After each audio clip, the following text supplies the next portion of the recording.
मोदी सरकार मुर्दाबाद।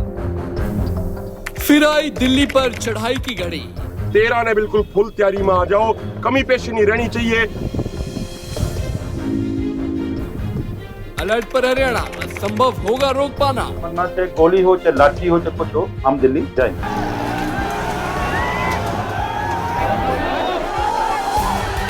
किसानों के टैंक तैयार, भरी जा रही हुंकार। अगर गोली भी खाओगे ना तो गोली छाती पे खाओगे, आप पीठ पे गोली नहीं खाओगे। मोदी सरकार मुर्दाबाद। हमारा भाईचारा जिंदाबाद। किसान मजदूर एकता जिंदाबाद। 13 फरवरी का दिन, सरकार और पुलिस बेचैन।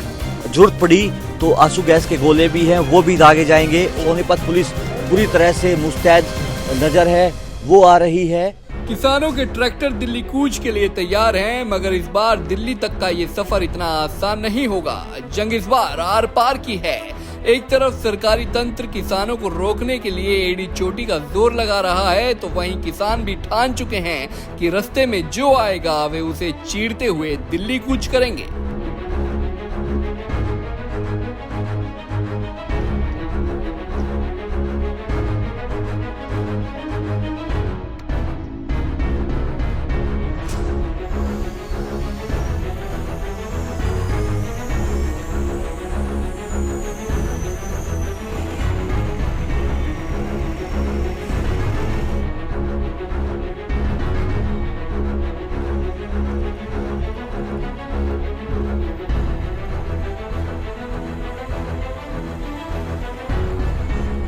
ऐसा लग रहा है जैसे देश के अंदर ही किसान अपनी मांगों को लेकर सरकार के खिलाफ जंग की तैयारी कर रहे हैं। सरकारी तंत्र का सामना करने के लिए टैंक की जगह ट्रैक्टर तैयार हैं, तो वहीं किसानों के ट्रैक्टरों पर ब्रेक लगाने के लिए पुलिस भारी भरकम पत्थर, बैरिकेड और ना जाने क्या क्या सड़कों पर बिछाए बैठी है। लेकिन क्या ये सब किसानों को रोक पाएंगे? इस सवाल का जवाब तो 13 फरवरी को मिल ही जाएगा कि आखिर किसकी तैयारी ज्यादा दमदार है, किसानों की या फिर पुलिस प्रशासन की। किसानों का साफ कहना है कि वो हर हाल में अपनी मांगों को मनवाने के लिए दिल्ली कूच जरूर करेंगे, चाहे उन पर गोली चलाई जाए या लाठी चार्ज किया जाए। किसान नेता लखविंदर सिंह ने कहा कि चाहे सरकार कुछ भी कर ले, किसान हर हाल में दिल्ली कूच करेंगे। मतलब पल पल मरने के बजाय एक बार में मरना, चाहे गोली हो चाहे लाठी हो चाहे कुछ हो, हम दिल्ली जाएंगे। देखो, हमारा 250 ट्रैक्टर ट्राली का टीचा है, लेकिन जब पंजाब वाले भाई उधर से आए ना, वो उनकी 10,000 सुपर ट्राली ट्रैक्टर है, तो ये संख्या बहुत बड़ी हो जाएगी। और इस बार एक मैं खुले मन से कह देता हूँ, पहले हम जब भी ट्राली तैयार करते थे ना, तो वहां से वीडियो डालते थे, बना के डालते थे। अब हमने थोड़ी सी, अगर सरकार ने स्ट्रेटेजी चेंज की तो हमने भी की है। हमारी ट्रैक्टर ट्रालियां एकदम से सड़क पे आएंगे। हमने अब वो 2-3 जगह वीडियो डाली और वहां साथी पहुंच जाते हैं, पुलिस वाले पहुंच जाते हैं, प्रशासन पहुंच जाते हैं, आप ना करो, डराते हैं, धमकाते हैं, गांव वालों को कहते हैं। मतलब इसलिए हमने वो स्ट्रेटेजी छोड़ के हम बिल्कुल एक उस तरह से, जब भी हमारी निकलेगी, जब ट्रैक्टर ट्रालियां सड़क पे आएंगी, तो एकदम से पता चलेगा भी कौन कौन से ढाणी से निकली है, कौन कौन सी गांव से निकली है। क्योंकि ये किसान और मजदूर की लड़ाई है, तो इसमें किसान मजदूर अपने हकों के लिए दिल्ली जाएगा। बिल्कुल, जब प्रधानमंत्री जी ने पहले दिया था, गुरु नानक देव जी के प्रकाश पर बोले थे, अब तो बहुत बड़ा उत्सव, अभी थोड़ी देर पहले राम मंदिर का उद्घाटन हुआ है, तो प्रधानमंत्री कभी भी कह देंगे राम जी मेरे सपने में आए थे, तो ये किसानों की मांगे मांगनी है, अगले दिन ये अनाउंस कर देंगे कितनी बड़ी मांगे हैं। 11,500 करोड़ कर्जा है किसानों मजदूर पर, 14,500 करोड़ इन्होंने अभी 2-3 बड़े घरानों का, संसद में भी क्वेश्चनिंग में हुआ है, बड़े घरानों का माफ किया, तो कोई बड़ी बात नहीं है। एमएसपी पर घंटी करना बड़ी बात नहीं है, स्वामीनाथन का जॉब का लागू करना बड़ी बात नहीं है, मजदूर को मजदूरी देना कोई बड़ी बात नहीं है। तो ये सब भी कभी भी प्रधानमंत्री जो है, बिना, हम नहीं कहते हमारे पास नहीं बुलाना चाहते, उनको अच्छे नहीं लगते, किसान ना बुलाएं, वो तो जैसे पहले बयान दिया था,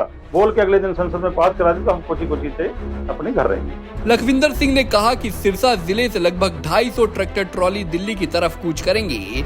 वहीं उन्होंने बताया कि इस बार किसान अपनी रणनीति के तहत किस गांव से कितनी ट्रॉलियां लेकर जाएंगे, इसका ब्यौरा जारी नहीं किया जाएगा, ताकि पुलिस और सरकार को इस बारे में पता ही न चले और 13 तारीख को एक मुश्त ट्रैक्टर ट्रॉलियां रोड पर इकट्ठी हो जाएं और दिल्ली की तरफ कूच करना शुरू कर दे।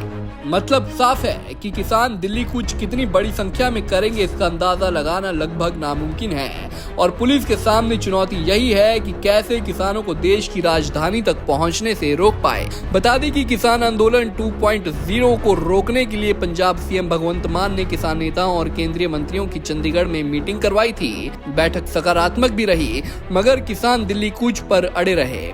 वहीं पुलिस भटिंडा बॉर्डर पर क्रेन की मदद से बैरिकेडिंग्स और पत्थर जमा करके किसानों का रास्ता रोकने के पूरे इंतजाम करने में लगी हुई है। वहीं घग्गर नदी पर गांव खारी के पास पुलिस काफी संख्या में पत्थर और बैरिकेड जमा करने में लगी हुई है ताकि किसानों को सिरसा फतेहाबाद के रास्ते से दिल्ली जाने से रोका जाए। अब इंतजार 13 फरवरी का है जब एक बार फिर रण सजेगा और आमने सामने सरकार और किसान होंगे और फिर पता चलेगा कि आखिर जीत किसकी होती है। क्या लगता है आपको, कौन किस पर भारी पड़ेगा? कमेंट बॉक्स में लिखकर जरूर बताएं। सिरसा से सतनाम सिंह के साथ bureau report, Punjab Kesari TV. हमसे जुड़े रहने के लिए हमारे YouTube चैनल को सब्सक्राइब करें और नई वीडियो की नोटिफिकेशन के लिए बेल आइकॉन को दबाएं। अगर आप ये वीडियो Facebook पर देख रहे हैं तो लाइक जरूर करें और ज्यादा से ज्यादा शेयर करें। धन्यवाद।